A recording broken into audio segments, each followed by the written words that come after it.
નમસ્કાર, ડીટીવી ન્યૂઝમાં આપ સૌનું હાર્દિક સ્વાગત છે। દાહોદના હિમાલા ખાતે નવા બની રહેલા રસ્તામાં યોગ્ય કામગીરીના અભાવે રસ્તો નીચે બેસી જતા ચોમાસામાં પાણી ભરાવાની સમસ્યાથી સ્થાનિકો પરેશાન।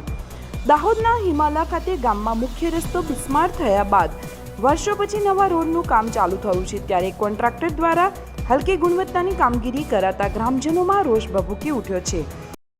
આ હિમાલા માર્કેટ યાર્ડમાં આરએમબીનો રસ્તો બનાવ્યો છે। છેલ્લા 35 વર્ષથી રસ્તો ના બન્યો અને હમણાં રસ્તો બનાવ્યો છે। એ રસ્તામાં વચ્ચે એક કિલોમીટરનો રસ્તો બનાવ્યો, પણ વચ્ચે ઝાપ છે, પાણીની ઝાપ।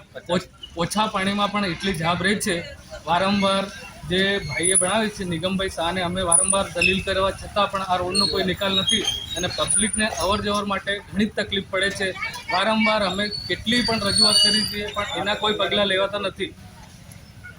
એના માટે અમે રજૂઆત કરી છે અને આ ઓછા પાણીમાં એટલું પાણી ભરાઈ જાય છે તો વધારે પાણીમાં શું હાલત થશે? દુકાનો સુધી પાણી આવી શકશે એવી હાલત છે હમણાં ઓછા પાણીમાં આ વસ્તુ। અને રસ્તો પણ વધારે સમય પણ થયો નથી, 10 જ દિવસ રસ્તો પણ।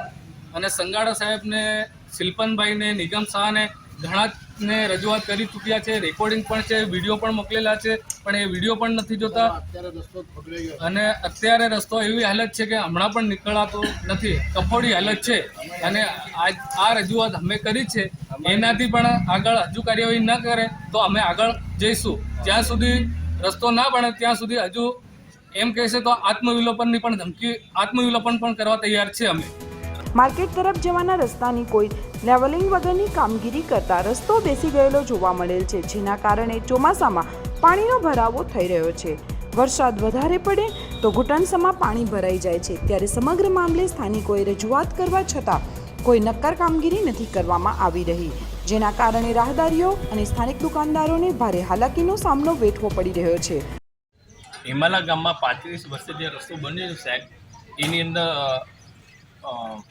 જે રસ્તો બન્યો છે લેવલ છે નહીં, લેવલિંગ થયું નથી અને જે દબાઈ ગયો છે રસ્તો, એના કારણે પાણી ભરાય છે। તો એ અમારી રજૂઆત કરી પણ કોઈ સાંભળવા તૈયાર નથી। ચાલુ કામમાં જ અમે રજૂઆત કરી હતી બીજા જ દિવસે, તો પણ પછી કરીશું કોઈ કરે। અત્યારે કામ ચાલુ પણ કોઈ ચેક કરવા આપતું નથી સાહેબ। અને સોલ્ડરિંગ પણ રોડનું વ્યવસ્થિત થયું, સોલ્ડરિંગ પર રોડનું બરાબર થયું નથી સાહેબ। ને આજુબાજુના જે માટી નાખી એ પણ બરાબર નાખી નથી હજુ સાહેબ। સ્થાનિકોની ઉગ્ર માંગ ઉઠવા પામી છે કે કોન્ટ્રાક્ટર સામે પગલાં લઈ રસ્તાની કામગીરી યોગ્ય રીતે થાય, જે જરૂરી બન્યું છે। મારા ગામમાં એપીએમસીની સામે 35 વર્ષ પછી સતત માંગણી પછી રોડ બન્યો છે। એ રોડમાં પણ વચ્ચે 50 મીટર જેટલી જગ્યામાં પાણી ભરાઈ રહે છે। રોડની ઉપર બંને બાજુથી આવતું પાણી વચ્ચે રોકાઈ જાય છે। ચાલુ કામે પણ અમે કોન્ટ્રાક્ટરોને આ વાતની જાણ કરી હતી, ઇવન સંગાડા સાહેબને પણ જાણ કરી હતી, છતાં પણ એનો કોઈ ઉપાય અમને મળ્યો નથી। અમને અહીંયા મચ્છરોના ઉપદ્રવનો ત્રાસ છે બહુ। અહીંયા આવતા જતા છોકરાઓને, બાજુમાં સ્કૂલ છે, છોકરાઓને પણ ખૂબ તકલીફ પડે છે અને વેપારીઓને પણ ખૂબ તકલીફ પડે છે, કારણ કે વેપારીઓ ત્યાં આવતા જતા જે ગ્રાહકો છે એ લોકો પણ આવતા નથી। આ બધી વસ્તુથી અમને બહુ મોટો ત્રાસ લાગે છે।